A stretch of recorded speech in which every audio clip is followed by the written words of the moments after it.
Puji nama Tuhan, Shalom Bapak Ibu Saudara. Shalom. Sekali lagi Shalom. Shalom. Bagaimana kabarnya, baik? Amin. Meskipun di luar kita sedang hujan ataupun mendung, tetapi semoga kasih Tuhan selalu menyertai akan kehidupan kita. Mari sama-sama kita bangkit berdiri, kita akan doa Bapa kami. Bapa kami yang ada di surga, dikuduskanlah namamu, datanglah kerajaanmu, jadilah kehendakmu di bumi seperti di surga.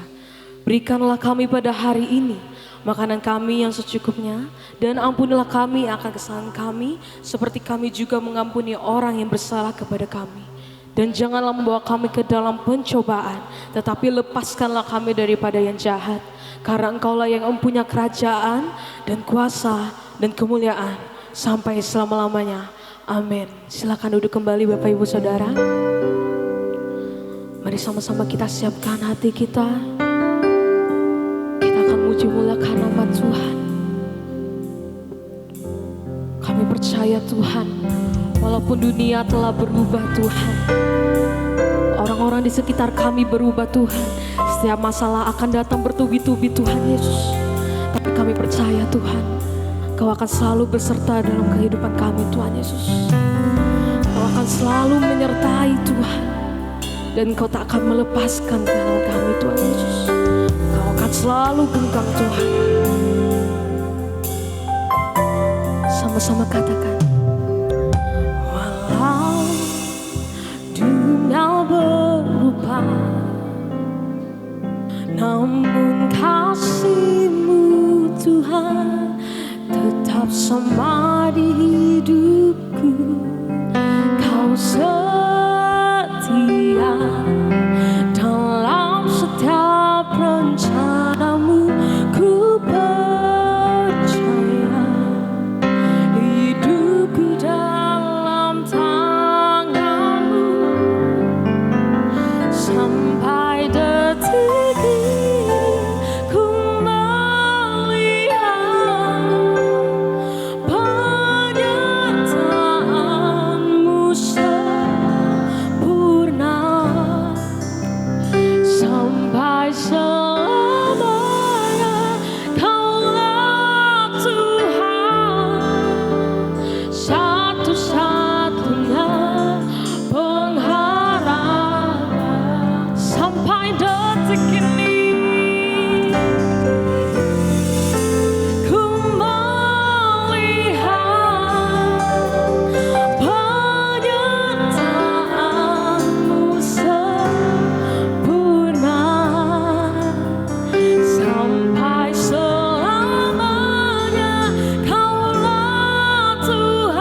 Bapak Ibu Saudara kita bangkit berdiri, kita akan muji muliakan nama Tuhan. Walau dunia berubah, namun kasih-Mu Tuhan tetap sama di hidupku. Katakan Kau setia dalam setiap rencanaku. Ku percaya hidupku dalam tangan-Mu. Sampai detik ini ku melihat penyertaan-Mu sempurna. Sampai selamanya Kaulah Tuhan, satu-satunya pengharapan. Katakan dengan iman. Sampai detik ini ku melihat penyertaan-Mu sempurna. Oh, sampai selamanya Tuhan,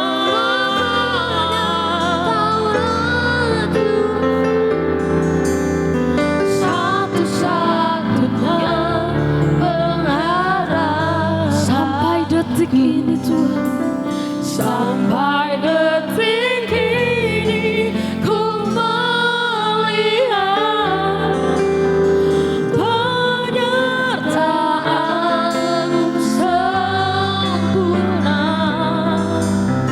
Sampai selamanya Kaulah Tuhan, satu-satunya pengharapan. Sampai detik ini Tuhan,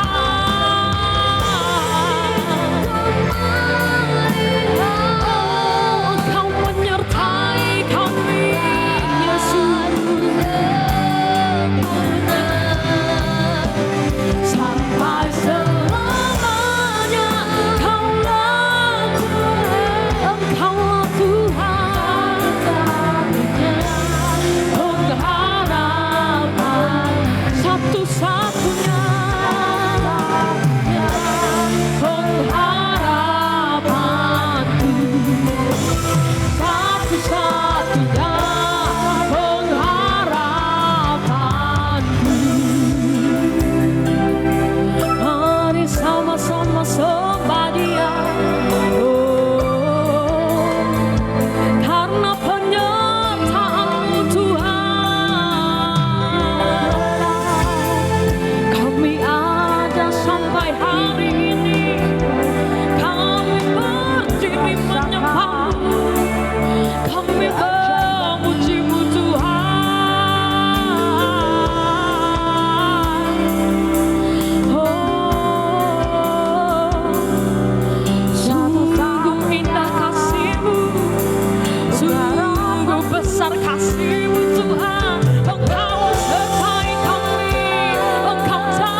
dalammu, hanya di dalammu. Memandang wajahmu, menyatakan kebaikanmu, mengejar hadirmu dalam hidupku. Kami membawa sembah kami, membawa sembahku, menyatakan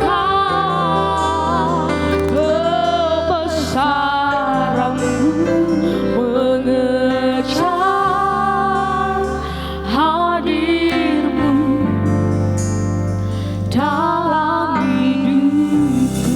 Katakan memandang wajahmu, memandang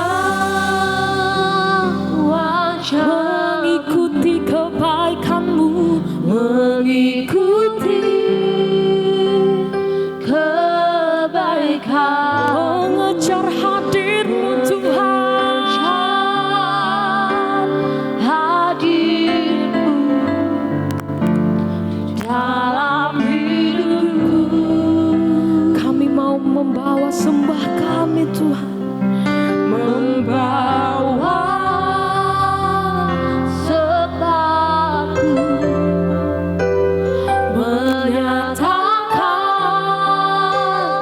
kebesaranmu, mengejar hadirmu dalam hidupku. Memandang wajahmu, mengikuti kebaikanmu, mengejar hadirmu dalam hidupku. Kami mau membawa sembah kami, membawa sembahku, menyatakan kebesaranmu, mengejar hadirmu dalam hidupku. Mari sama-sama menyembah nama Tuhan.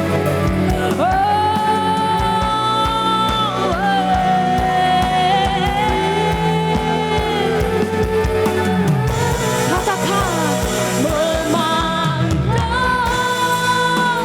wajahmu,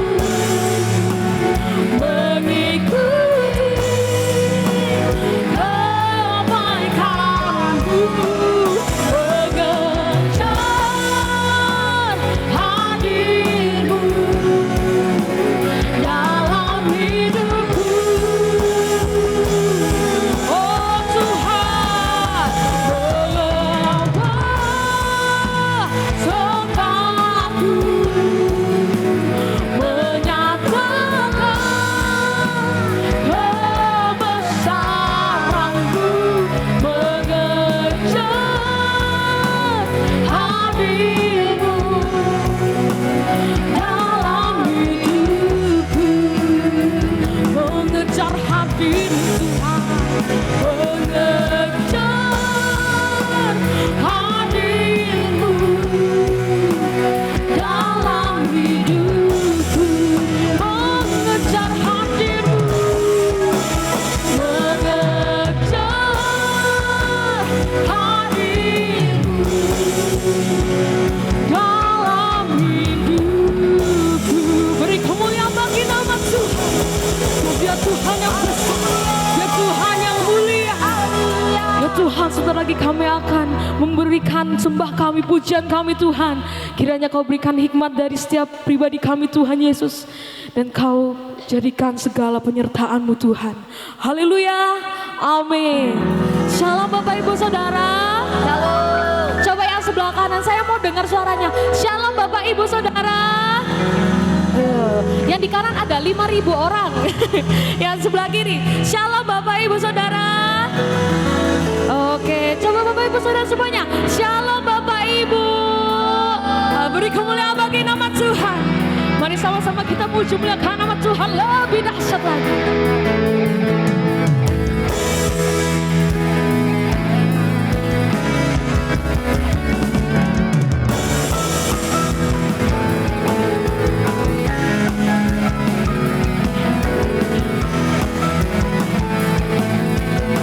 Mari Bapak Ibu Saudara yang percaya katakan.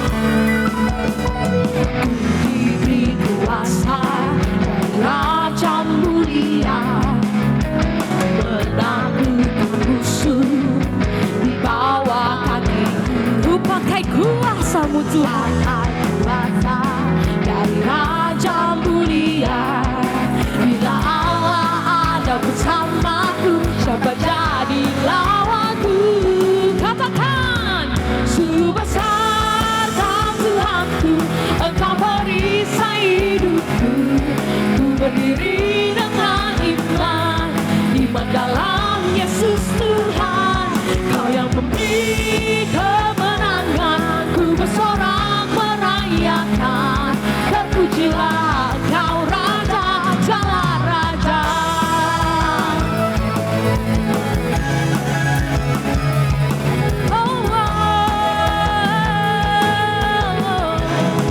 Sama-sama katakan. Ku diberi kuasa dari Raja mulia, menaklukkan musuh di bawah kakiku. Ku pakai kuasa Tuhan, pakai kuasa dari Raja mulia. Bila Allah ada bersamaku, siapa jadi lawan? Bila Allah ada bersamaku, siapa jadi lawanku? Sungguh besar Engkau perisai hidupku. Ku berdiri dengan iman, iman dalam Yesus Tuhan. Kau yang memberi kemenangan, ku bersorak merayakan. Terpujilah Kau Raja, segala raja.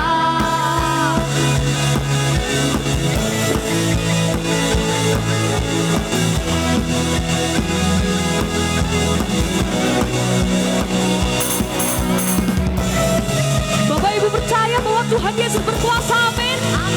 Bapak Ibu percaya bahwa Tuhan Yesus akan memberantas semua masalah, amin. Mari beri pujian bagi nama Tuhan. Sungguh besar Kau Tuhanku, Engkau perisai hidupku. Ku berdiri dengan iman, iman dalam Yesus Tuhan. Kau yang memberi kemenangan, ku bersorak merayakan. Terpujilah Kau Raja, segala raja. Katakan sekali lagi. Sungguh besar Kau Tuhanku, Engkau perisai hidupku. Ku berdiri dengan iman, iman dalam Yesus Tuhan. Kau yang memberi kemenangan, ku bersorak merayakan. Terpujilah Kau Raja, segala raja. Terpujilah, terpujilah Kau Raja, segala raja. Terpujilah, terpujilah Kau Raja, segala raja.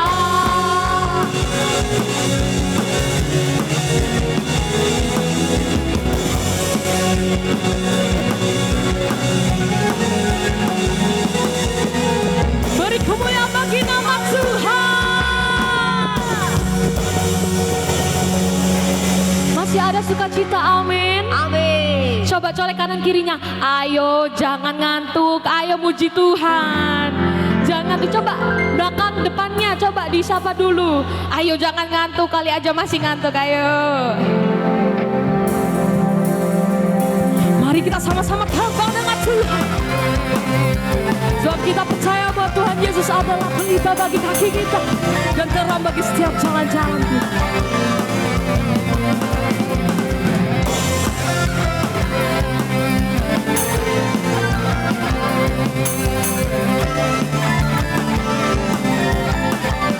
Sama-sama katakan, firman-Mu Tuhan, terang bagi kakiku.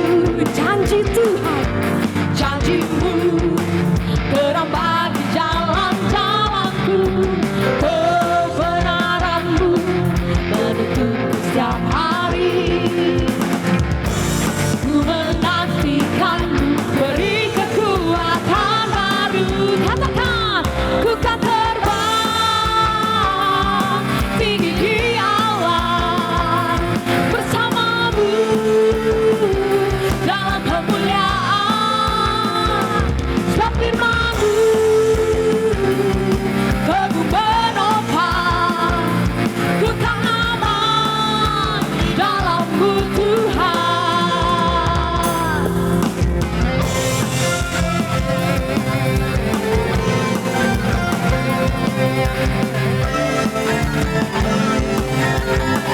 Sama-sama Bapak Ibu yang percaya katakan, firman-Mu Tuhan, kita bagi kakiku. Janji Tuhan, janji-Mu, terang bagi jalan-jalanku. Kebenaran-Mu menuntutku setiap hari. Ku menantikan-Mu, beri kekuatan baru. Ku kan terbang tinggi di awan bersama-Mu dalam kemuliaan. Sebab firman-Mu teguh menopang, ku kan aman dalam-Mu Tuhan. Katakan janji-Mu, janji-Mu, terang bagi jalan-jalanku. Rancangan-Mu, rancangan-Mu, melebihi rancanganku. Firman-Mu, firman-Mu, sungguh telah membebaskanku. Berjalan dengan tinggi, berjalan bersama-Mu. Ku kan terbang, oh, oh, oh.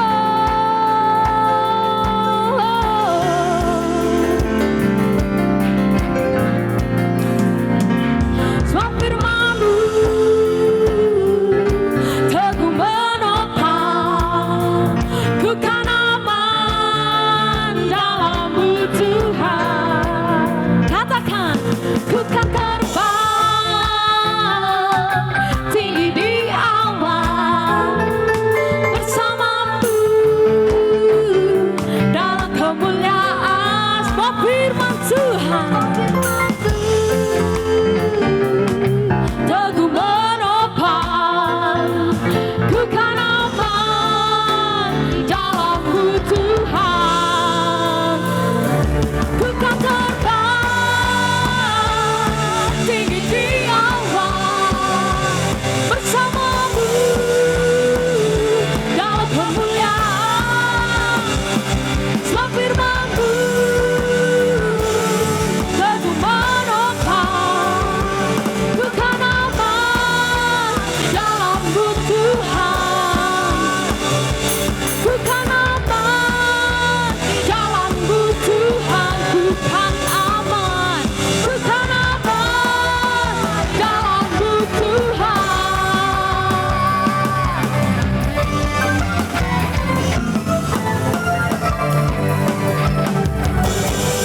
Beri kemuliaan bagi nama Tuhan. Silakan duduk Bapak Ibu Saudara. Mari kita sama-sama siapkan hati kita. Kita akan persembahan. Mari sama-sama kita siapkan persembahan kita. Kita berikan yang terbaik bagi nama Tuhan. Mari kita berdoa. Terima kasih Tuhan atas pernyataan-Mu selama ini Tuhan Yesus. Sebentar lagi kami akan memberikan yang terbaik dari kami Tuhan. Kiranya Kau berkati Tuhan dari yang memberi maupun tidak memberi Tuhan. Kau berikan hikmat-Mu, Kau berikan kuasa-Mu Tuhan dalam kehidupan kami Yesus. Yang percaya katakan amin.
puji nama Tuhan.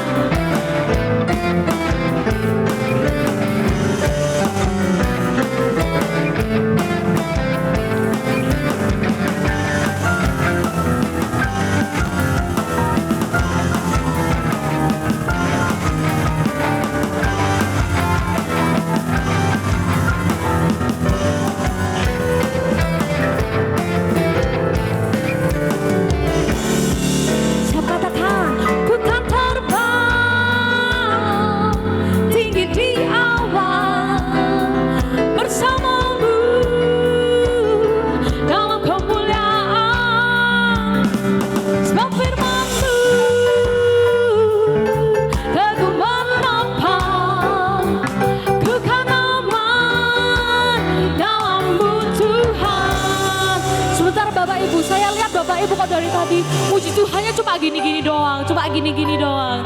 Udah ngantuk tak Bapak Ibu? Tuh iya. Coba saya mau ngajak Bapak Ibu Saudara semuanya kita angkat tangannya. Jempolnya diangkat semuanya. Belum semuanya. Yang di belakang mungkin bisa angkat jempolnya.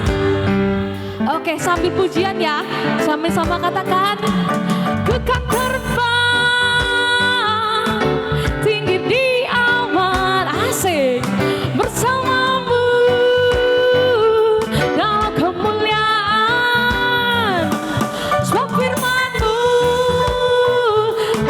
teguh menopang, kekal aman dalam-Mu Tuhan. Katakan, ku kan terbang tinggi di awan, bersama-Mu dalam kemuliaan, sebab firman-Mu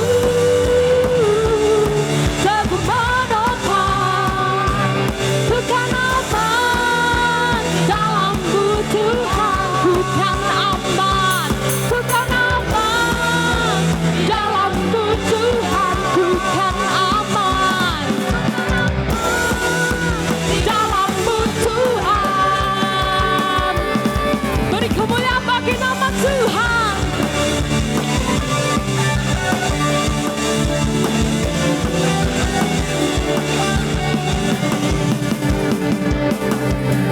Haleluya. Silakan bangkit Bapak Ibu Saudara. Mari sama-sama kita siapkan hati kita. Kita akan mendengarkan kebenaran firman Tuhan.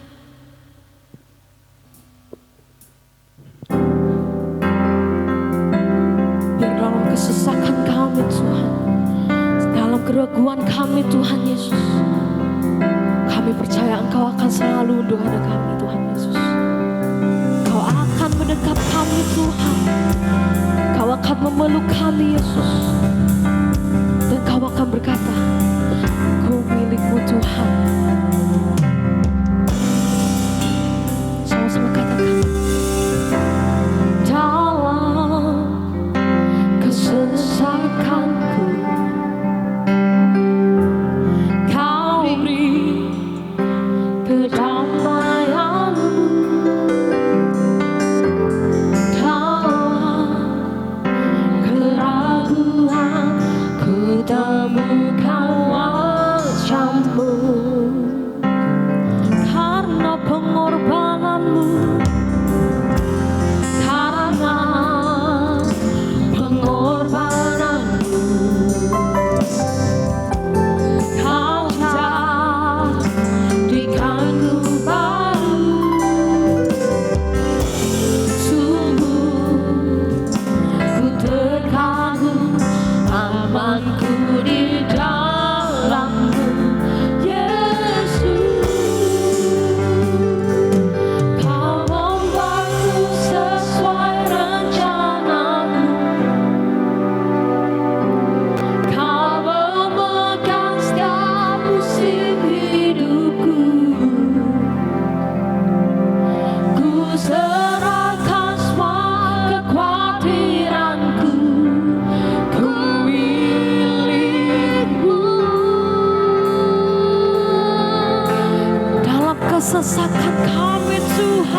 Jesus say, you Lord,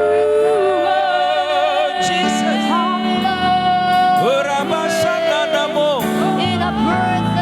Jesus say,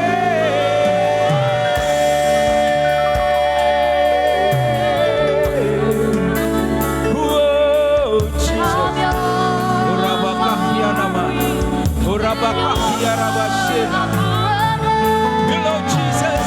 You Lord Jesus. Urabakaya say.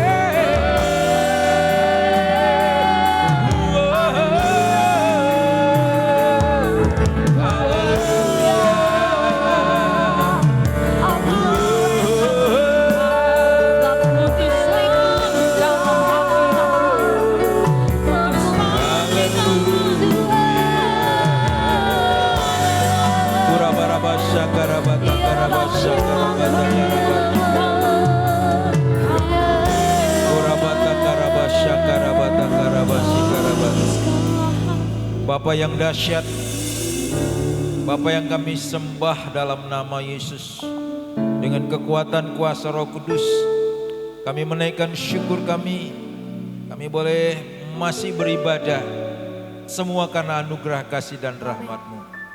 Kami bersyukur Bapa selalu menolong kami, dan pertolongan Bapa atas kami tidak pernah terlambat. Amin. Terima kasih kami boleh membangun takhta, Engkau duduk di atas puji-pujian kami dan sudah memberkati kami semuanya. Yang lemah Bapa sudah kuatkan, yang sakit sudah disembuhkan, Amin. yang susah sudah dihiburkan, yang putus asa Bapa sudah berikan pengharapan. Amin. Kehadiran kami lebih dalam rindu diberkati lewat sebagian dari firman-Mu. Terima kasih Roh Kudus, Engkau guru besar kami, yang selalu mengajar, yang membuat kami mengerti dan memahami setiap firman Tuhan yang kami dengar, dan memampukan kami jadi pelaku firman Tuhan, sehingga hidup kami jadi berkat bagi banyak orang. Dalam nama Yesus, semua yang siap diberkati firman Tuhan, sama-sama kita katakan amin. Silakan duduk. Shalom. Puji Tuhan, senang ketemu Bapak Ibu malam hari ini. Perkenalkan, nama saya Pendeta Edward Nainggolan. Saya gembala sidang GAB di Surabaya, tepatnya di Ruko Pilah Bukit Mas, di Maijen Sungkono, di belakangnya Taman Makan Pahlawan, ya, Surabaya. Gereja kami adalah gereja yang paling mewah, ya, sebab gereja kami itu villa, ya, dan dibangunnya di atas Bukit Mas, ya. Jadi gereja paling mewah namanya Villa Bukit Mas. Jadi tidak ada gereja di atas Bukit Mas, hanya kami, ya. Gerejanya juga dari villa, ya. Jadi mewah betul saudara, ya. Tapi bukan mewah mepet sawah, bukan, ya. Mewah betul, ya. Puji Tuhan, terima kasih Bu Epi kasih kesempatan pada malam hari ini untuk menyampaikan firman Tuhan. Sama-sama kita belajar firman Tuhan dari Filipi pasalnya yang keempat, ayatnya yang ketujuh. Kita baca sama-sama ya. Filipi 4 ayat yang ketujuh. Sebetulnya ayat 7 itu saya tulis ayat 5, saya yang salah, ya. Yuk ditampilkan saja. 2, 3. Damai sejahtera Allah yang melampaui segala akal akan memelihara hati dan pikiranmu dalam Kristus Yesus.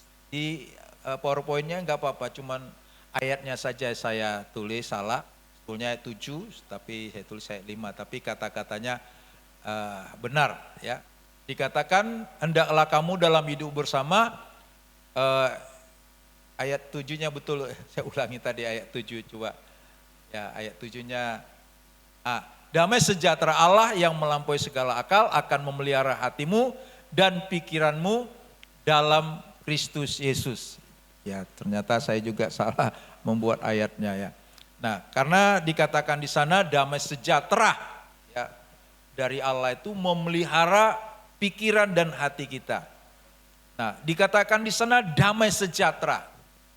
Damai sejahtera itu berarti dari Allah, pribadinya Yesus. Ya. Pribadinya Yesus akan memelihara pikiran dan hati kita.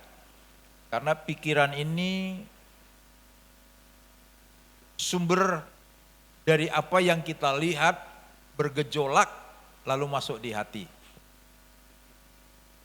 Makanya kenapa Paulus berkata dalam Efesus pasalnya yang ke-6 mulai ayat 10 sampai ayat 17, sana peperangan kita dikatakan bukan dengan darah dan daging, tapi dengan penguasa-penguasa di udara.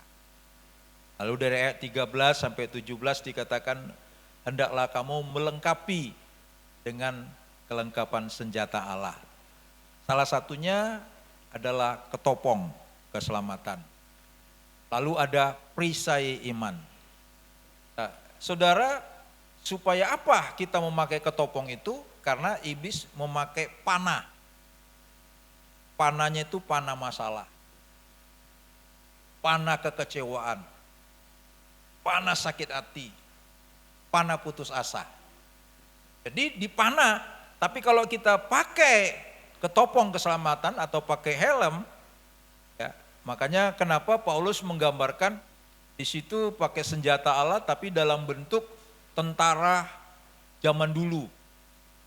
Karena tentara zaman dulu beda dengan sekarang. Jadi mereka kalau kita lihat tentara zaman dulu tuh pakai perisai itu ya. Di kepalanya ada yang pakai tembaga, ada yang dari besi. Sama seperti tentara memakai topi baja supaya, kenapa hanya kepala saja dipakai topi baja, kenapa enggak badan enggak? Karena kalau tangan ditembak masih bisa perang, kaki ditembak masih bisa perang. Tapi kalau kepala yang kena tembak, perang, langsung out. Makanya iblis memanah, panah api masalah. Nah kalau sudah kena di pikiran kita, sudah kacau. Kecewakan, disakiti, apalagi kalau orang sudah dikecewakan, disakitin, waduh, kacau semua pikirannya, hatinya juga kacau. Makanya Paulus berkata, damai sejahtera Allah yang melampaui segala akal akan memelihara hati dan pikiran kita. Jadi hati dan pikiran ini jadi satu, saudara. Hati dan pikiran itu dipelihara, dilindungi Tuhan. Nah kalau kita di dalam Yesus ada perlindungan. Kalau saudara pergi mall, nggak tahu kalau mall di sini,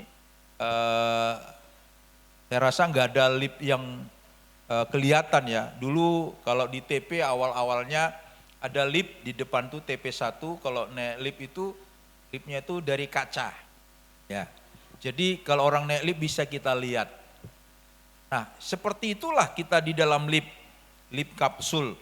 Nah kalau kita dalam lift kapsul yang bisa kelihatan, kalau orang marah sama kita, kita dilempar pakai kotoran, kita nggak kena. Yang kena duluan kaca lift itu. Begitulah perlindungan Tuhan. Jadi kalau kita dipanah api dari si iblis, panah masalah, panah kekecewaan, sakit hati, putus asa, kita nggak kena karena ada perlindungan. Makanya kenapa Paulus berkata damai sejahtera Allah yang melampaui segala akal akan memelihara hati dan pikiran kita. Jadi dipelihara, ada perlindungan. Orang di dalam Yesus itu ada perlindungan. Salah satunya perlindungan darah Yesus. Darah Yesus itu melindungi kita 24 jam. Jadi makanya setiap pagi, setiap malam kita minta darah Yesus melindungi kita. Iblis itu paling takut dengan darah Yesus. Dan darah Yesus itulah yang dilihat Bapa. Jadi kalau kita bikin salah, Bapa itu melihat darah Yesus. Darah yang penuh pengampunan. Jadi makanya Bapa itu tidak akan langsung menghukum kita karena ada perlindungan darah Yesus. Makanya kita minta ampun kepada Tuhan. Bapa nggak jadi menghukum kita. Makanya orang di dalam Yesus itu paling enak, saudara. Ya, di dunia ini tidak ada yang paling enak selain di dalam Yesus. Mari kita belajar bagaimana kita dipelihara hati dan pikiran kita. Lanjut. Nah, silakan tampilkan bahan khotbahnya. Nah, sebagai pengikut Kristus, ya, sebagai pengikut Kristus, karena kata pengikut ini, saudara, harus kita bedakan. Pengikut berbeda dengan murid.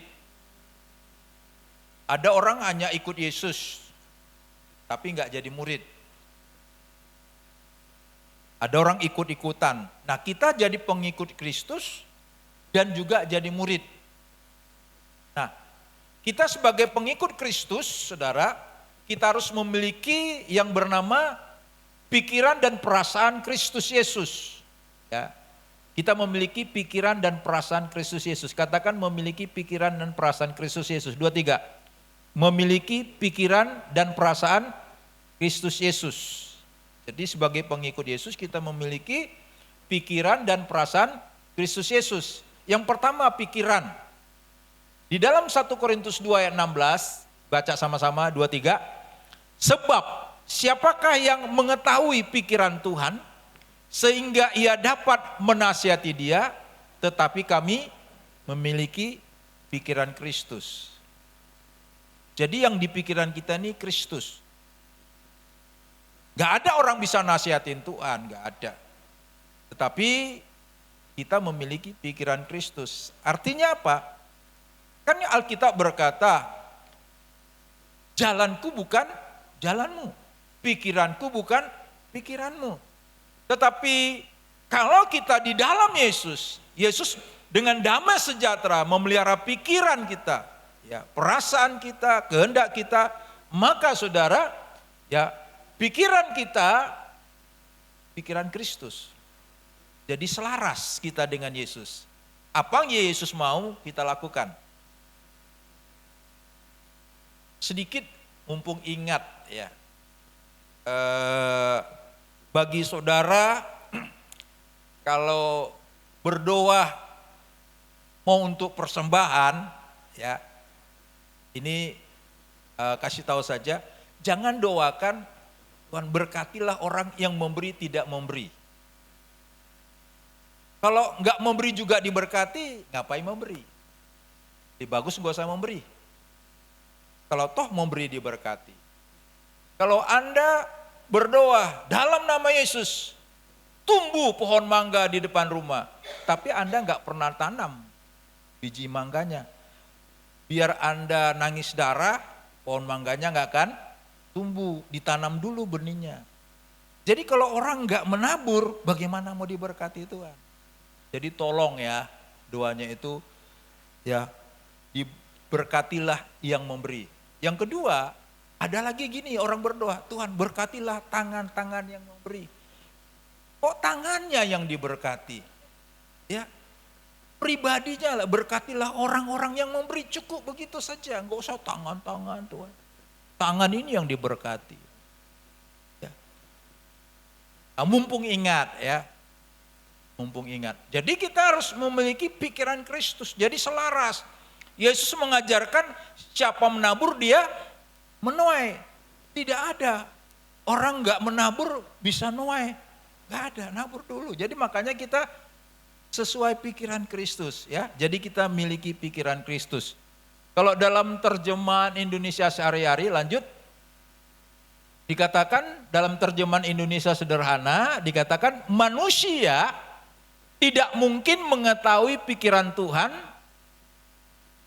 Tidak seorang pun mampu memberikan nasihat kepada Tuhan. Ya, tidak ada manusia bisa menasihati Tuhan. Makanya kenapa Tuhan menciptakan manusia pada hari yang ke-6?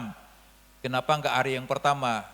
Ya nanti manusia protes, Tuhan janganlah langit dulu, janganlah binatang dulu, janganlah ini dulu. Ya banyak protesnya ya. Jadi makanya manusia diciptakan pada hari yang ke-6. Oleh karena itu, hal yang sangat luar biasa bagi kita adalah melalui Roh Allah kita diberi kemampuan untuk berpikir seperti Kristus. Jadi orang yang dipenuhi Roh Kudus, diberikan Roh Kudus, diberikan Tuhan Yesus kemampuan kepada kita seperti Yesus berpikir. Kemampuan. Jadi artinya apapun yang kita lakukan kalau bersama Yesus dengan tuntunan Roh Kudus itu selaras apa yang dikerjakan Yesus. Jadi bukan mau-maunya kita. Misalnya saudara jadi pemimpin pujian. Ini cuman bahasa saja. Ada orang protes, jangan WL lah, jangan disebut WL. Kenapa? Worship leader. Memang dia pemimpin pemuji. Song leader saja. Ya sama saja, song leader juga pemimpin pemuji. Itu cuman bahasa saja, ya. Gak usah diprotes-protes begitu ya. Tapi kalau saudara jadi WL, saudara langsung, wah pokoknya nanti nyanyi lagu ini, lagu-lagu ini, lagu ini. Saudara nggak selaras dengan pikiran Tuhan, Anda berdoa dulu. Mau lagu apa nanti Tuhan saya pimpin? Bukan seenaknya saja. Anda berdoa, Tuhan lagu apa? Apa maunya Tuhan? Karena tak kala kita memuji menyembah Tuhan, kita sedang membangun taktanya Tuhan. Tuhan duduk di atas puji-pujian. Maka tak kala Tuhan duduk di atas puji-pujian, kita terjadilah keajaiban. Ya, jadi melalui Roh Allah kita diberi kemampuan untuk berpikir seperti Kristus. Nah kalau kita datang memuji Tuhan, pemimpin kita menyenangkan Yesus, saudara nggak usah perlu orang mau senang kita atau tidak, nggak perlu, senangkan Yesus saja. Karena kan kita hambanya Tuhan Yesus, amin. Bukannya hamba manusia, ya. Senangkan Yesus sudah itu, nggak peduli saudara. Saya hamba Tuhan begitu, senangkan Yesus. Orang mau jelekin saya, masa bodoh saudara. Gak peduli saya. Karena saya bukan hidup karena kamu, saya hidup karena Yesus kok. Saya khotbah dari beberapa orang sampai ribuan orang. Karena dulu di Betani khotbahnya di ribuan orang. Orang mau ngomongan apa saja nggak peduli sama saya. Yang penting Yesus senang. Sudah itu saja. Jadi Anda mau pimpin puji-pujian, berdoa. Lagu apa Tuhan? Supaya engkau senang. Bukan supaya Ibu Epi senang, bukan. Tapi supaya Yesus senang. Kalau Yesus senang, pasti semuanya dibuat senang. Ya. Jadi itu kita bagaimana supaya memiliki pikiran Kristus karena ada Roh Kudus. Roh Kudus. Oke, lanjut. Nah, bagaimana cara memiliki pikiran Kristus? Tentu penuh Roh Kudus. Baca sama-sama 1 Korintus 2 ayat 13, 23. Dan karena kami menafsirkan hal-hal rohani kepada mereka yang mempunyai roh, saya ajak baca sama-sama. Karena Alkitab berkata begini, dalam kitab Wahyu pasal 1 ayat 3, berbahagialah orang yang membaca firman Tuhan. Saudara mau orang berbahagia? Kalau saya sendiri yang baca, berarti saya sendiri yang bahagia. Saya mau kita semua bahagia, yang setuju katakan amin. Jadi kalau saya bilang baca sama-sama baca ya, dengan suaranya dikeluarin, jangan disembunyiin. Tapi kalau marah suaranya keras. Tapi di sini saya lihat wajah-wajah nggak suka marah, baik-baik semua ya.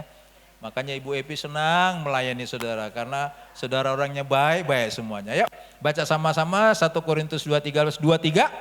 Dan karena kami menafsirkan hal-hal rohani kepada mereka yang mempunyai roh, kami berkata-kata tentang karunia-karunia Allah dengan perkataan yang bukan diajarkan kepada kami oleh hikmat manusia, tetapi oleh roh. Jadi kita ini di dalam Yesus, dalam Roh Kudus, orang menyembah dalam roh dan kebenaran. Bukan dengan hikmat. Buku-buku yang kita baca nggak salah, bagus, dikasih pengertian. Tetapi kalau dalam melayani Tuhan Yesus pakai Roh Kudus, maka itulah Yesus berikan pikirannya kepada kita. Sehingga tak kala kita nyanyi satu pujian, dia mengagungkan, kita mengagungkan Yesus, pasti Yesus diberkati. Kalau Yesus sudah senangkan, semua diberikan. Bayangkan dia mati di atas kayu salib, habis-habisan dia berikan. Apalagi apa yang mau kita minta, pasti dia berikan. Yang penting dia senang. Jangan ABS, asal babe senang ya. Tapi yang betul-betul Yesus senang. Itulah cara supaya kita memiliki pikiran itu, kita harus penuh Roh Kudus. Makanya orang yang gak penuh Roh Kudus, rugi dia saudara. Karena dia tidak punya pengalaman yang sangat indah. Ya, kita harus penuh Roh Kudus, karena Roh Kudus itu roh penolong. Yang menolong kita dalam banyak hal. Saya kalau gak penuh Roh Kudus saudara, wah gak bisa bertahan jadi hamba Tuhan. Ya, karena memang saya melayani, ya kalau dihitung saya melayani itu sebetulnya sudah kurang lebih 45 tahun. Tapi kalau dihitung dari sekolah Alkitab, saya lulus ya tahun 84, ya kurang lebih 42 tahun, ya 40 tahun ya saya melayani. Kalau dihitung dari saya lulus dari sekolah Alkitab tahun 84, jadi baru 40 tahun. Tapi sebelumnya itu saya sudah melayani saudara. Ya, saya sudah melayani kalau dihitung dari sekolah kitab sajalah, lulus sekolah kitab. Nah, saudara, saya Roh Kudus yang tuntun. Roh Kudus yang tuntun. Dulu karena latar belakang saya seorang perampok ya, penjahat. Jadi tak kala saya dipenuhi Roh Kudus itu saya berani saudara. Saya tidak takut mati. Diancam sama siapa saya tidak takut mati. Dilapor ke polisi berulang kali saya tidak takut. Ya, kenapa? Karena ada Roh Kudus. Roh Kudus itu roh penolong yang memberikan saya keberanian. Makanya Paulus berkata dalam 2 Timotius 1 ayat 7 itu, roh yang diberikan kepada kita bukan roh ketakutan, tapi iya ada kuasa, ada kekuatan, ya, ada ketertiban di sana. Bukan roh takut sama kita. Jadi makanya kalau sudah dipenuhi Roh Kudus, gak usah takut, gak usah gentar saudara. Layani saja, Yesus membela kita. Lanjut, bagaimana caranya kita memiliki pikiran Kristus? Nah, dalam terjemahan sederhana Indonesia bunyinya begini, yuk baca sama-sama 2-3. Waktu kami mengajarkan hal-hal rohani tersebut, kami tidak menyampaikannya dengan kata-kata menurut ilmu duniawi. Tetapi kata-kata yang diberikan oleh Roh Kudus kepada kami, dengan demikian kata-kata hikmat dari Roh Kudus dipakai untuk menjelaskan hal-hal rohani. Jadi saudara, mereka menyampaikan bukan dengan menurut ilmu duniawi, bukan. Tetapi dari Roh Kudus. Jadi makanya tak kalah damai sejahtera dari Kristus memelihara hati dan pikiran kita. Jadi pikiran kita ini dituntun oleh Roh Kudus. Jadi kalau kita penuh Roh Kudus, maka Roh Kudus itu roh penolong. Bahkan Roh Kudus itu guru besar. Saya ngajar dulu di SOM itu dari tahun 95. Saya pindah Surabaya itu tahun 95, dulu melayani di Makassar 95. Jadi saya pelayanan di Surabaya baru 31 tahun saudara ya. Nah, SOM itu kalau selesai kurang lebih 2,5 tahun.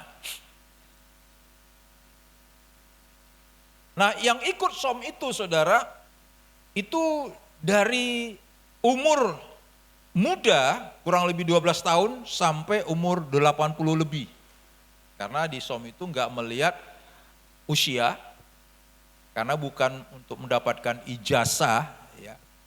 Lalu ikut SOM itu latar belakangnya dari tidak tamat SD sampai S3.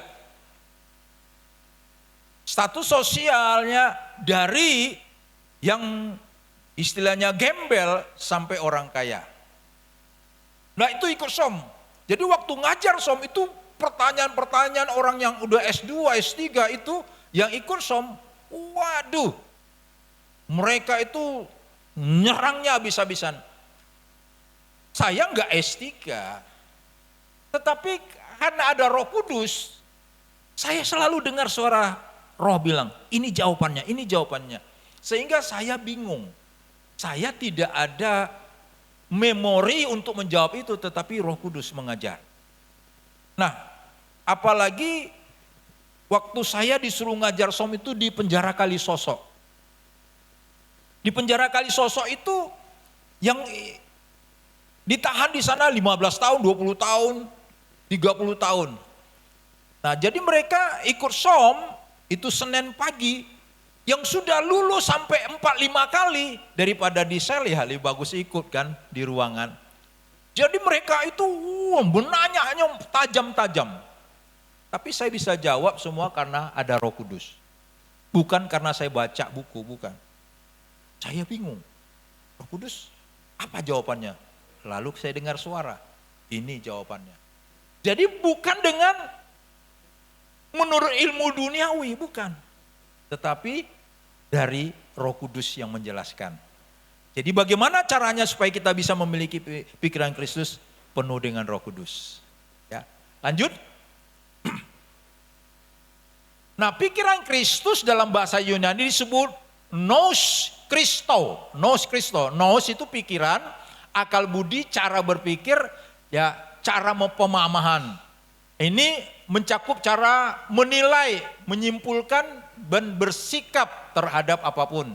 Sedangkan Kristau atau Kristus yang artinya milik Kristus atau dari Kristus. Jadi nous Christo pikiran atau akal budi yang berasal dari Kristus atau cara berpikir Kristus. Jadi kalau kita cara berpikir Kristus seperti pelayanan konseling, apapun kalau kita pakai cara pikiran Kristus, pasti selalu ada jalan keluarnya.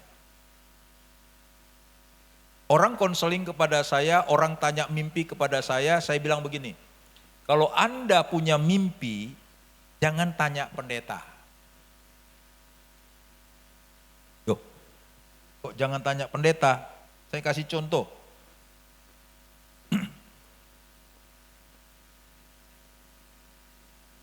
Yang punya tas ini siapa? Hah? Siapa yang punya tas ini? Kamu ya? Siapa namanya? Yosua. Berarti Yosua yang tahu isi tas ini ya. Ya kan? Hanya Yosua ya. Lalu Yosua itu kasih tas ini sama siapa ini kamu? Rian. Lia. Yosua kasih tas ini sama Lia, ya.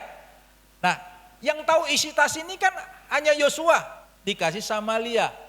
Lalu Lia ngomong begini, tanya sama Ibu Eki, Bu, saya dikasih Yosua ini tas ada isinya, apa Bu isinya? Bu Epi gini-gini, oh mungkin HP nih, oh ada ini. Yang sebenarnya yang tahu isinya siapa? Sama, mimpi itu juga begitu. Kalau Anda dikasih mimpi jangan tanya pendeta, karena pendeta tidak tahu apa isi mimpi itu. Tapi yang tahu si pemberi mimpi. Amin. Apapun masalah kita jangan langsung datang ke pendeta. Tapi tanyalah Yesus, sumber penyelesai masalah. Karena Yesus berkata, akulah jalan, kebenaran, dan hidup. Dia jalan keluar dari setiap persoalan kita. Satu lagi. Satu hari seorang hamba Tuhan namanya pendeta Samuel Dr. Yan. Nah, Samuel Dr. Yan, saudara, itu orang Yahudi dipakai Tuhan. Keliling dunia doakan orang sakit.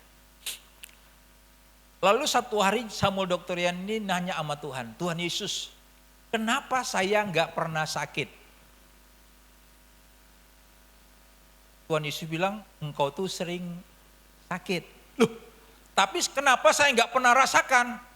Apa Yesus katakan? Karena engkau sering doakan orang sakit. Saya nggak pernah sakit karena saya sering doakan orang sakit. Contohnya ya, seorang bapak bernama Joni. Pak Nenggolan tolong doakan saya sakit. Saya doakan nih Pak Joni. Sebutlah sakitnya apa saja. Waktu saya tumpang tangan Pak Joni, sumber kesembuhan dari siapa? Dari Yesus. Lewat siapa? Lewat saya. Berarti yang duluan sembuh saya baru Pak Joni. Ngerti ya? Jadi semakin sering Anda doakan orang sakit, Anda duluan sembuh. Makanya kalau ada anakmu sakit, suamimu sakit, jangan panggil pendeta. Kamu doakan karena duluan kamu sembuh. Lihat ini listrik. Sumbernya kan PLN. Lalu dialirkan lewat kabel. Baru ke lampu ini. Yang merasakan duluan sumber listriknya siapa? Kabelnya, bukan lampunya. Ya, kabelnya dulu merasakan baru lampu. Lah, terus kalau kita doakan orang sakit, Pak, nggak sembuh, kok masa bodoh? Loh, kok masa bodoh? Kan nih, stromnya kamu sudah dapat, tapi orang itu nggak kena strom, sama lampu ini. Waktu kita nyalakan saklar, lampunya mati. Nggak nyala. Yang salah siapa? Ya putus dia. Tapi strom masuk nggak? Masuk.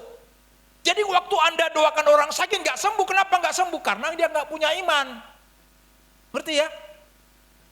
Bukan karena saudara, loh kok aku nggak manjur. Soal manjur nggak manjur gak usah pikirkan, karena sumbernya Yesus. Amin. Bukan karena Anda hebat tumpang tangan dan sembuh, Anda hebat panggil orang sembuh, enggak. Saya kalau doakan orang penuh Roh Kudus, doakan orang maju, saya bilang begini, tolong pasang kuda-kuda. Loh kenapa Pak Nenggolan? Supaya engkau jangan jatuh. Karena banyak pendeta senang tolak orang jatuh. Seolah-olah seperti urapan. Enggak, saya bilang, kalau engkau jatuh, ya itu karena Roh Kudus begitu dahsyat bekerja dalam dirimu. Bukan karena saya tumpang tangan, bukan. Makanya saya suruh pasang kuda-kuda. Supaya jangan jatuh. Kalau sampai jatuh, berarti memang kuasa Tuhan yang membuat dia jatuh, bukan saya. Tapi banyak pendeta tolak begini, kalau nggak rubuh rasanya nggak mantap, nanti nggak diundang lagi khotbah. Makanya saudara, Roh Kudus, bukan kita. Jadi mulai hari ini siapa sakit doain saja ya. Ya, engkau mau merasakan strom, engkau duluan. Ya, orang tuh sembuh nggak sembuh masa bodoh. Kenapa? Karena bukan engkau penyembuhnya. Penyembuhnya itu Yesus. Itu saja. Gak usah pusing. Dulu saya begitu. Karena saya doakan orang lumpuh berjalan, buta melihat. Saudara, sampai satu hari anak saya itu sakit, saudara. Ya, anak saya sakit, saya tumpang tangan, gak sembuh-sembuh, 10 hari opname di rumah sakit. Saya protes sama Tuhan, Tuhan anakku bronkitis gak sembuh-sembuh 10 hari. Gak mau, istri saya marah. Karena saya gak mau temani di rumah sakit. Guru saya, istri saya guru perawat di rumah sakit. Ya, gak mau, marah istri saya. Protes sama Tuhan. Lalu Tuhan bilang apa? Memangnya kesembuhan itu milikmu? Milikku, bukan milikmu. Engkau hanya perantara saja. Jadi sejak itu saya doakan orang tumpang tangan. Masa bodoh. Kenapa? Karena tak kala saya doakan orang tumpang tangan sembuh, saya sombong. Sombong. Saya diajar Tuhan untuk rendah hati 10 kali. Diajar Tuhan. Waktu tumpang tangan orang saya sembuh, sombong. Lalu ditegur, rendah hati lagi. Tumpang tangan lagi orang sakit sembuh, sombong lagi. 10 kali. Jadi untuk rendah hati itu sulit, sangat sulit. Sombongnya yang muncul. Tapi kalau Roh Kudus, kita cara memiliki pikiran Kristus semuanya dirubah. Cara saya berpikir semuanya dirubah Tuhan. Jadi mulai hari ini, kalau engkau pimpin puji-pujian bisa luar biasa, itu karena Yesus, karena Roh Kudus. Dia bilang, engkau sombong, dibuat Tuhan kerongkonganmu gatal, batuk-batuk, gak bisa pimpin pujian. Mari kita nyanyi. Hilang suaranya. Iya. Hilang, jangan sombong, bisa suara bagus, puji Tuhan. Anda bisa pimpin puji-pujian, khotbah bagus, puji Tuhan. Saya dulu berapa kali khotbah nggak keluar suara.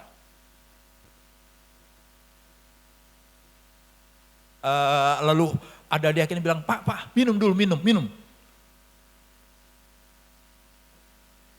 Itu trik pendeta saudara, karena saya haus.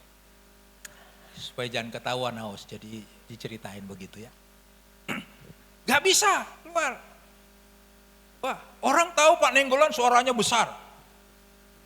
Tanpa mic pun bisa, orang dengar 100 meter. Oh, gak bisa keluar. Itu orang sombong. Ada satu anak Tuhan pemain musik, dia sombong saudara. Pemain keyboard, sombong. Di antara anaknya sekolah, kecelakaan SPNM, ini jari-jarinya patah, gak bisa lagi main keyboard. Jadi kalau kita bisa dipakai Tuhan anugerah, yang setuju katakan amin. Oke lanjut, ya bagaimana kita memiliki pikiran Kristus? Ya, kita memikirkan perkara-perkara yang di atas. Kita baca Kolose 3 ayat 1-2, 2-3. Karena itu kalau kamu dibangkitkan bersama dengan Kristus, carilah perkara yang di atas, di mana Kristus ada, duduk di sebelah kanan Allah. Pikirkanlah perkara yang di atas, bukan yang di bumi. Loh, terus yang di bumi gak dipikirkan. Dengarkan Bapak Ibu. Manusia kita itu ada dua. Manusia roh dan manusia daging. Katakan 2, 3. Manusia roh dan manusia daging. Manusia daging itu dari tanah. Yang ini, asli ini dari tanah. Ya. Dari tanah nih, yang asli ini. Tapi di dalam tuh ada manusia roh. Nah, manusia roh itu waktu Allah mengembuskan napas ke Adam, lalu Adam jadi hidup. Jadi kalau roh kita diambil, jadi mayat. Ya kan? Nah, karena kita dari tanah, tentu dia punya daya kuat itu tanah. Ya, kita dari tanah, daya tarik tanah kuat. Bangunan ini dari mana? Tanah. Mic ini dari mana? Tanah. Emas dari mana? Tanah. Mobil dari mana? Tanah. Jadi karena manusia tanah, selalu daya tariknya tanah. Daya tariknya tanah. Mana tadi ayatnya itu? Ya. Jadi saudara, kita memikirkan perkara yang di atas, bukan yang di bumi. Bumi dipikirkan, tapi yang terutama yang di atas, manusia rohnya. Roh. Kita dengan Kristus, dengan Bapa di sorga, dengan Roh Kudus. Pikirkan yang di atas. Karena sumber semuanya dari atas. Kalau Anda beli air minum, apakah Aqua, Cleo, apa saja, Anda beli 100 galon. Itu akan habis beberapa bulan. Tapi kalau Anda dapat mata air, gak akan pernah habis. Kalau kita hanya kejar kekayaan dunia, itu bisa habis. Tapi kalau kejar kekayaan sorga, gak akan pernah habis. Itu yang maksudnya pikirkan perkara yang di atas. Di bumi tetap dipikirkan, tapi yang terutama. Kan seorang ahli Taurat tanya sama Yesus begini, Guru, menurut hukum Taurat, hukum manakah yang terutama? Apa jawab Yesus? Kasihlah Tuhan Allahmu dengan segenap hati, dengan segenap jiwa, dengan segenap akal budi. Itulah hukum yang pertama dan terutama. Berarti yang terutama siapa? Yesus, bukan? Terus yang di bumi itu yang kedua. Karena kasihlah sesama manusia seperti dirimu sendiri. Jadi harta itu yang kedua, yang terutama Yesus. Jadi kalau kita, saudara, memiliki pikiran Kristus, kita memikirkan perkara yang di atas. Yang di bumi, biarkan Yesus yang selesaikan. Ya, nanti saya kasih cerita, contoh lagi. Yuk lanjut sekarang. Nah, orang yang memikirkan Kristus memikirkan perkara yang di atas. Lanjut. Nah, yang kedua, orang yang memiliki pikiran Kristus, dia memikirkan hal-hal yang indah. Katakan hal-hal yang indah, 2-3. Hal-hal yang indah, kita baca Filipi 4 ayat 8, sama-sama 2-3.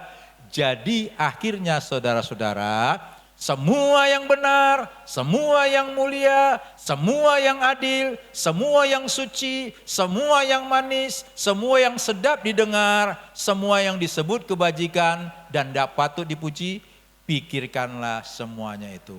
Apa yang kita pikirkan? Ya, yang benar, yang mulia, yang adil, yang suci, yang manis, yang sedap didengar, semua yang disebut kebajikan dan patut dipuji, itu yang kita pikirkan. Jadi orang yang memiliki pikiran Kristus memikirkan hal-hal yang indah-indah. Bapak Ibu, kalau Anda dikecewakan orang, itu wajar. Kalau Anda dikecewakan orang, itu wajar. Loh kok wajar Pak? Karena Anda menabur kecewa. Menuai kecewa. Saya bertanya di sini, siapa yang gak pernah kecewakan orang di sini? Tolong angkat tangan. Yang gak pernah kecewakan orang. Tolong angkat tangan. Hah?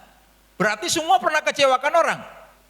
Nah, waktu Anda kecewakan orang, bagaimana perasaanmu? Biasa-biasa. Tapi giliran Anda dikecewakan gimana? Dongkol sakit hati. Nah, saya ingin beritahu, kalau Anda dikecewakan orang bilang begini, hai jiwaku, kalau hari ini engkau dikecewakan itu wajar, karena selama ini engkau menabur kecewa, hari ini engkau menuainya. Pasti Anda gak kecewa. Ngerti ya? Kalau Anda dikecewakan orang bilang, hai jiwaku, kalau hari ini engkau dikecewakan orang itu wajar, karena selama ini engkau banyak mengecewakan orang, hari ini engkau menuai. Fitnah. Ada yang bilang, Pak, saya ini gak pernah fitnah orang. Pak Nenggolan bilang, ya fitnah itu wajar. Saya gak pernah fitnah orang. Oke, saya bilang, saya mau tanya. Ada seorang ibu, Ibu Dorce, ngomong sama Ibu Marta. Ibu Marta, tahu gak Ibu Margaret, itu suaminya gini loh. Tapi Bu, tolong jangan ceritain orang-orang ya. Hanya Ibu saya ceritain. Nah, ya tadi dia ngomong sama Ibu Marta tadi. Nah, lalu Ibu Marta cerita sama orang tentang Ibu Margaret tadi. Lalu Ibu Marta bilang, kata Ibu Dorce tadi, Ibu Margaret itu gini, jangan ceritain orang ya. Lalu yang dengar itu Ibu Sarce. Lalu Ibu Sarce ceritain pertanyaannya dari ibu. Yang pertama tadi dia cerita tentang Ibu Margaret. Ceritanya benar atau tidak? Gak ada yang tahu. Bisa fitnah kan? Nah waktu kita ceritakan tentang Ibu Margaret tadi sama orang, ceritanya gak benar, berarti kan kita ikut fitnah kan? Padahal kita nggak fitnah orang nih, tapi tak kala kita menyebarkan cerita ini kita sudah fitnah dia. Jadi jangan bilang saya nggak pernah fitnah orang.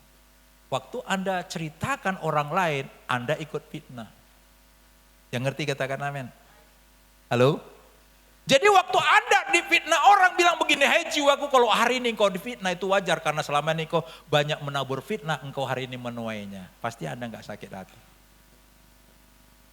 Kan kita nggak sadar nih ya, bilang aku kok difitnah aku, Tuhan aku nggak pernah fitnah orang loh.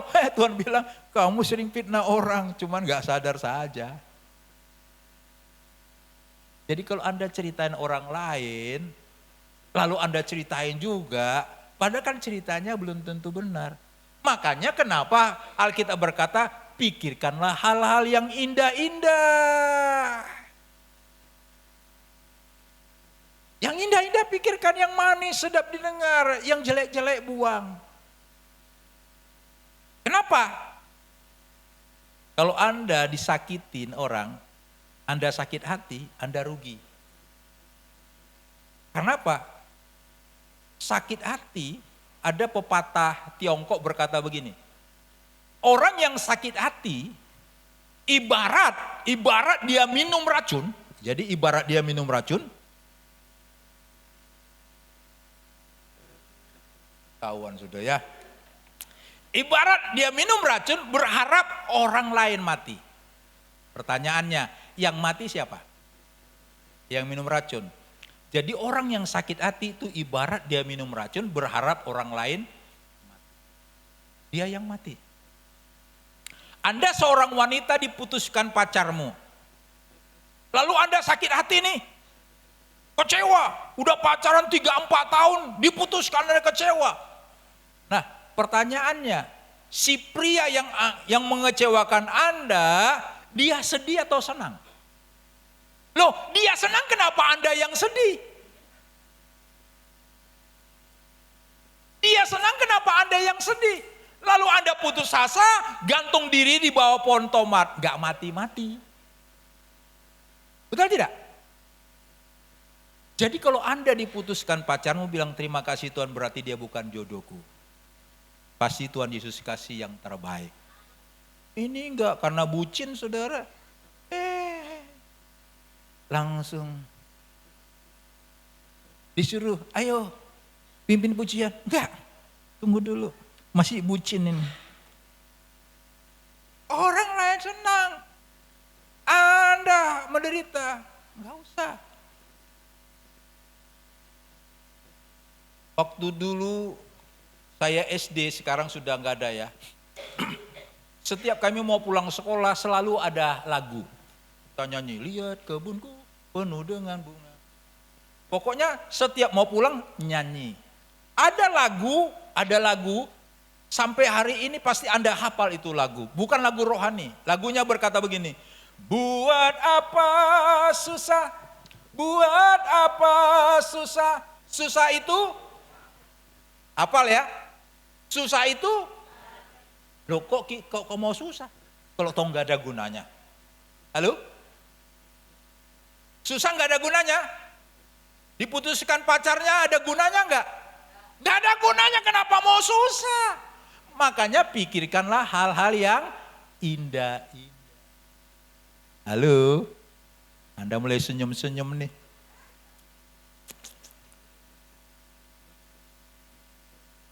Oke, lanjut ya. Jadi orang yang memiliki pikiran Yesus itu memikirkan yang indah-indah. Lanjut. Nah, dalam bahasa Indonesia sehari-hari kata-katanya indah sekali. Yuk sama-sama 2, 3. Akhirnya saudara-saudara, isilah pikiranmu dengan hal-hal yang bernilai, yang patut dipuji, yaitu hal-hal yang benar, yang terhormat, yang adil, murni, manis, dan baik. Perhatikan di sana ada tulisan warna merah saya tulis. Ya, akhirnya saudara-saudara, isilah pikiranmu dengan hal-hal yang bernilai. Isi pikiran ini dengan hal-hal yang bernilai. Kira-kira kecewa bernilai tidak? Buang ya. Kecewa, buang. Sakit hati, buang, gak bernilai. Ya, iri hati, buang, gak bernilai. Makanya isi pikiran hal-hal yang bernilai. Dengan cara bagaimana? Suka baca firman Tuhan. Saya lihat wajah-wajah saudara ini wajah-wajah suka baca firman Tuhan. Makanya Ibu Epi senang melayani saudara. Orang-orangnya suka baca firman Tuhan semua. Waduh, jemaat di mana cari model begini? Suka baca firman Tuhan. Apalagi pelayan-pelayan Tuhan. Waduh, luar biasa, luar biasa. Susah dicari model-model begini ya saudara, karena mengisi pikirannya dengan firman Tuhan. Ya. Ada orang bilang begini, Pak, saya dengar khotbah Pak, minggu depan sampai 3 bulan Pak, saya nggak ngerti-ngerti Pak. Ngapain baca Alkitab, ngapain di gereja dengar khotbah, ya nggak ngerti-ngerti. Oh begitu. Tahu nggak kalau kita baca firman Tuhan, dengar firman Tuhan itu adalah makanan rohani. Yang ngerti Pak, makanan rohani. Saya tanya, selama 3 bulan ini, Anda makan apa saja di rumah? Tolong 3 bulan ini makan di rumah itu makan apa saja? Lupa Pak. Tapi kenapa Anda makan terus? Iya Pak, karena lapar supaya saya sehat. Sama. Anda nggak perlu ngerti firman Tuhan, makan saja firman Tuhan. Ngerti nggak ngerti, makan saja supaya sehat rohanimu. Ngerti ya? Dengar saja khotbah supaya makanan rohani kita. Saya baca Alkitab itu sudah puluhan kali. Tapi saya nggak ngerti semuanya. Tapi saya tahu kitab Kejadian ini ceritanya, kitab Ulangan ini ceritanya, kitab Bilangan ini ceritanya. Tapi saya nggak hafal ayat-ayat. Tapi firman Tuhan itu saya makan, makanya rohani saya sehat. Sehat rohani, karena makan. Jadi isi hal-hal yang bernilai. Ya, lanjut. Nah, muncul kan? Yang ketiga, kalau kita pikiran Kristus membawa pembaruan akal budi. Kita baca Roma pasal 12 ayat 2, 3. Janganlah kamu menjadi serupa dengan dunia ini, tetapi berubahlah oleh pembaruan budimu, sehingga kamu dapat membedakan mana yang kehendak Allah, apa yang baik, yang berkenan kepada Allah, dan yang sempurna. Jadi saudara, akal budi kita diperbarui. Akal budi itu kalau dalam kamus bahasa Indonesia pikiran sehat. Jadi pikiran kita sehat. Bisa pikiran sehat karena terpelihara, ada gizi. Ada yang gizi masuk terus. Satu hari saya didatangin karena ada seorang bapak yang saya layani, saudara. Nah, anaknya itu melahirkan masih usia 6 bulan bayinya. Nah, saudara, 6 bulan kan gak sempurna. Dokter tanya, bagaimana Pak? Karena si bapak ini dia kepingin punya cucu, dia bilang, dokter usahakan anak ini hidup. Bayangkan saudara, bayi itu segini, setangan saya ini, kecil gini. Ya, di Pak Nenggolon tolong doakan, di inkubator gitu ya, doakan tumpang tangan. Bulan pertama supaya anak itu hidup, apa yang dioperasi? Jantungnya. Operasi. Bulan berikutnya apa yang dioperasi? Otaknya, paru-parunya, semuanya. Saudara, tiap bulan operasi. Tiap bulan operasi. Satu kali saudara, saya akhirnya ngerti, tiba-tiba bayi ini saudara linglung.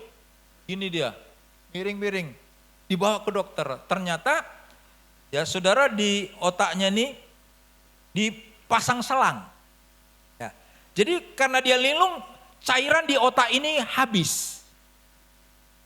Jadi saya ngerti, ternyata Bapak Ibu, kenapa kita disuruh minum supaya cairan di otak ini jangan habis. Makanya kalau kita panas matahari kan keringat keluar ya. Keringat keluar, itu harus minum. Kalau enggak, nanti pikiran kita ini bisa jadi sakit tuh, linglung ya. Jadi perlu. Nah, cairan itu habis, jadi dipasang selang dari otaknya nih ke lambung, ya supaya keluar itu airnya, dia minum keluar. Nah tak kalah habis, jadi linglung dia begitu. Ya.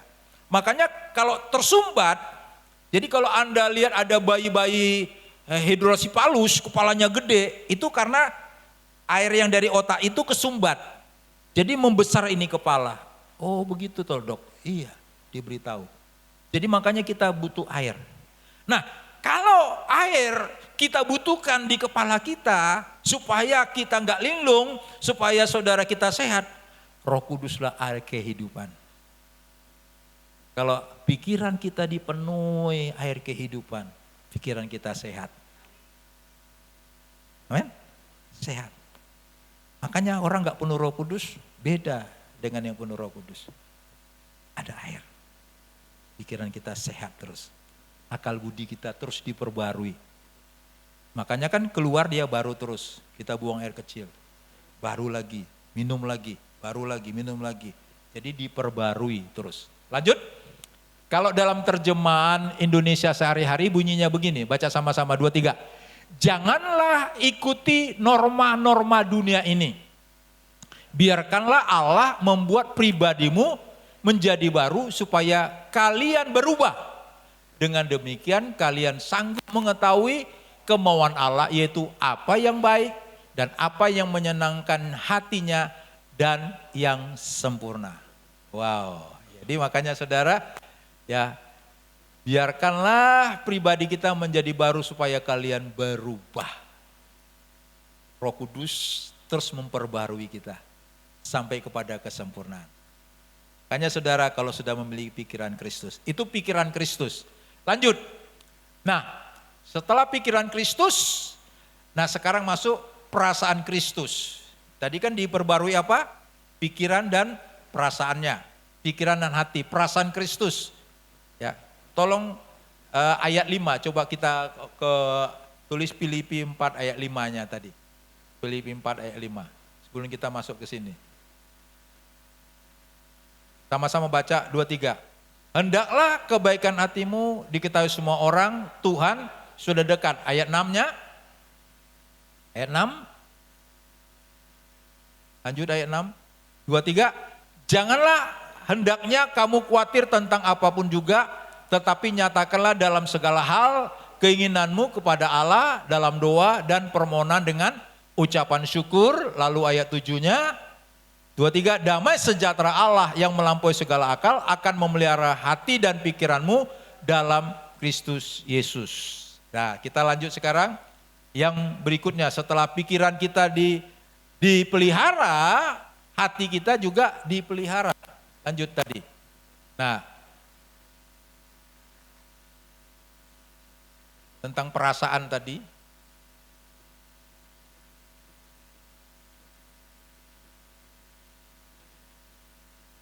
Ya, nah perasaan itu dalam bahasa Yunani disebut splaksinzomai,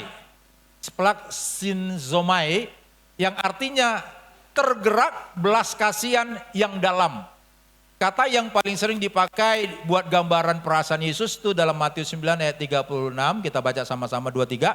Melihat orang banyak itu tergeraklah hati Yesus oleh belas kasihan kepada mereka, karena mereka lelah dan terlantar seperti domba yang tidak tergembala. Jadi perasaan, karena di hati itu, hati ini menimbulkan perasaan. Nah, kita lanjut lagi, ya, bagaimana perasaan Yesus itu, hatinya bagaimana? Lanjut berikutnya, dalam Markus 1 ayat 41, 2-3. Maka tergeraklah hatinya oleh belas kasihan, lalu ia mengulurkan tangannya, menjamah orang itu dan berkata kepadanya, aku mau, jadilah engkau tahir. Jadi perasaan. Jadi dari hati kita timbul perasaan, ini yang Tuhan pelihara. Nah, Tuhan mau perasaan kita sama dengan perasaan Kristus. Bagaimana perasaan Kristus? Kita lihat, perasaan Kristus itu apa saja? Yang pertama, perasaan dalam bahasa Yunani disebut patos. Patos artinya apa yang kamu alami, tanggapan batin yang muncul pasif. Jadi patos itu artinya apa yang kamu alami. Jadi perasaan yang kita alami, tanggapan batin kita bagaimana, ya. Nah, perasaan yang muncul biasanya dalam konteks dorongan atau penderitaan. Jadi biasa kalau perasaan itu dilukai, itu pasti penderitaan. Seperti dikecewakan kan menderita. Difitnah, menderita, ya, mengalami penderitaan, bisa orang putus asa. Jadi hati adalah pusat terdalam tempat perasaan, pikiran dan kemauan bertemu. Jadi hati ini pusat yang terdalam, ya, tempat perasaan, pikiran dan kemauan bertemu. Jadi makanya kita kenapa dipelihara hati dan pikiran kita, karena di hati ini tempatnya perasaan. Nah, kita lihat perasaan Kristus yang apa? Yang pertama, kita lihat perasaan Yesus. Nah, perasaan Kristus itu pertama selalu tergerak dengan belas kasihan. Jadi selalu tergerak dengan belas kasihan. Nah, Bapak Ibu, saya ingin beritahu begini. Ada orang jatuh cinta kepada seseorang bukan karena cinta tapi karena kasihan. Kasihan dia. Misalnya begini. dia janda, kasihan. Kasihan gak ada yang ini. Aduh kasihan. Karena dia diputuskan pacarnya, dia stres, kasihan. Jangan mau menikah atau kepada seseorang karena kasihan. Harus berdasarkan cinta. Nah, perasaan-perasaan biasa menimbulkan banyak kasihan. Tapi perasaan kasihan itu berbeda dengan perasaan yang sungguh-sungguh dari Tuhan. Kita menolong orang berdasarkan belas kasihan, bukan berdasarkan perasaan kasihan. Kalau berdasarkan kasihan, pasti beda. Tapi kalau belas kasihan yang dari Tuhan, itu berbeda. Karena apa yang tabur, Anda tabur pasti Anda menuainya.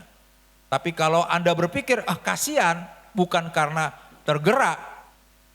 Ada satu teman kami begini. Teman kami itu puasa 40 hari di Bukit Doa Anugerah, GPPS punya, di Prigen. Ya, puasa 40 hari. Nah teman kami itu dari Sulawesi. Dulu sama-sama saya melayani di Kota Palu. Nah dia ini nggak punya uang. Lalu kami datangi teman kami seorang dokter, Bu, ya kami mau ke Prigen, lihat dia, kasihan, gak ada duit. Karena di sana kalau makan itu saudara, itu beli. Di Bukit Dua itu makan tuh beli. Dia gak ada duit. Lalu apa kata teman kami dokter ini? Jangan, nanti kamu menghambat berkat. Berkatnya dia kamu hambat. Karena kamu datang ke sana, kamu kasih berkat, padahal Tuhan mau berkati dia, kamu hambat. Oh gitu Bu? Iya. Udah, akhirnya kami berangkat ke sana bukan tujuan memberi, tapi kami ingin melihat. Lalu dia cerita, wah, dia bilang sama istri saya, puji Tuhan, saya di sini banyak sekali orang dari luar pulau, dari Surabaya datang ke sini mau berdoa, konseling kepada saya. Waktu mau pulang saya dikasih amplop. Bayangkan saudara, jadi berkatnya melimpah selama dia puasa di sana. Jadi kalau saya mau karena kasihan, kasih berkat sama dia, dia menghambat berkat. Berkat Tuhan terhambat karena kami memberi berkat berdasarkan belas kasihan. Bukan karena digerakkan Tuhan. Ngerti ya? Jadi kalau Anda menolong orang karena kasihan, Anda rugi. Tapi memang kalau digerakkan Tuhan, beda. Saya disuruh Tuhan nih buka gereja di Pila Bukit Mas. Saudara tahu, jemaatnya nggak ada. Kami dikasih ruko. Pemilik ruko itu ada 10 rukonya. Kami dikasih 1 pertama, lalu jadi 2. Bu Epi sudah pernah khotbah di sana. 2 ruko.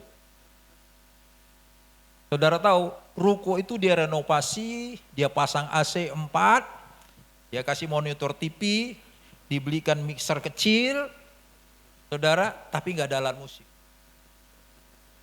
Nggak ada kursi. Terus saya bilang, Tuhan gimana ini?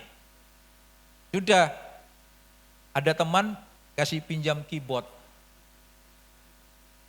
Setelah 1 bulan berjalan dia bilang, Pak Nenggolan, keyboardnya saya mau ambil, mau pelayanan ke desa-desa. Loh gimana ini? Akhirnya ada jemaat saya pinjam 2 keluarga jemaat, saya pinjam. Nanti kalau ada yang lain maju, kamu balik ke gerejamu. Saudara, gembalanya itu marah. Oh Pak Nenggolan ambilnya, saya bilang pinjam aja nih, pinjam. Ya, sudah, kami ibadah. Setelah itu kami mulai Januari 2023, Februarinya dia minta. Nah waktu saya khotbah di Februari, saya undang jemaat yang dulu saya sering khotbah di gereja besar sana, datang. Nah saya jemput, karena gereja ruko itu kami di belakang. Jadi saya tunggu di depan. Minggu pertama perjamuan suci pakai jas, nah dia datang. Dia lihat kok Pak Nenggolan jemput saya. Wah, Pak Nenggolan seperti Yesus jemput saya ini katanya. Udah, saya datang bawa ibadah. Sepanjang ibadah Bapak ini nangis terus. Lalu dia bilang begini, Pak Nenggolan butuh apa? Butuh apa Pak Nenggolan? Bikin proposal. Wah sudah, saya bikin proposal, butuh alat musik, butuh kursi, butuh laptop, butuh mixer, pokoknya semua. 2 hari kemudian dijawab saudara, dikasih duit, saya beli, lengkap alat musik. Kenapa? Digerakkan Tuhan. Nah kami Natalan bikin di Resto Tokyo untuk 50 orang. Ada anak Tuhan, orang kaya, waktu nikah saya diminta yang berkati. Waktu nikah minta saya diberkati, bikin ya acaranya begitu mewah saudara, di Grand City undang Yudika. Mau berapa bayar Yudika? Lalu saya bilang begini, ya saya sebut namanya, saya Om mau Natal nih, kamu mau nyumbang berapa buat Om? Dia bilang maaf Om, saya nggak ada duit. Lihat ya, istri saya marah. Jangan minta-minta sama orang. Kalau Tuhan gerakkan, pasti diberi. Ngerti? Jadi kalau Anda berdasarkan belas kasihan dari Tuhan, beda. Bukan karena kasihan. Ya.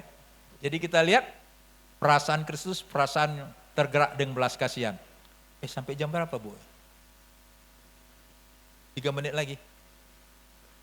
Boleh ya, tutup ya? Udah selesai ya? Nah, salah satu perasaan Kristus, saudara, salah satu perasaan Kristus adalah perasaan yang suka mengampuni. Katakan suka mengampuni. Suka mengampuni ya.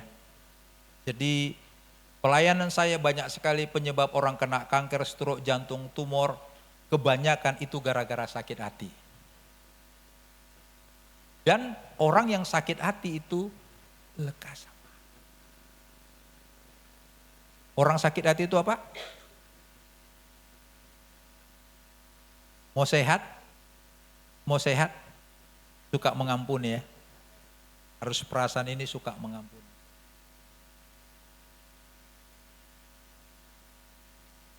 Orang banyak fitnah saya. Lalu yang bilang begini, Pak Nenggolan, kok difitnah diam saja? Saya bilang ngapain? Orang yang diceritain itu nggak benar kok, ngapain saya bela-bela diri? Orang nggak benar kok, biarin aja dia nyebarin gosip kemana-mana. Akhirnya beberapa pendeta-pendeta cancel saya nggak boleh khotbah. Saya bilang masa bodoh, aku hidup bukan karena khotbah, aku hidup karena Yesus. Ya, aku punya masalah juga engkau nggak bisa tolong, yang menolong saya hanya Yesus. Ngapain?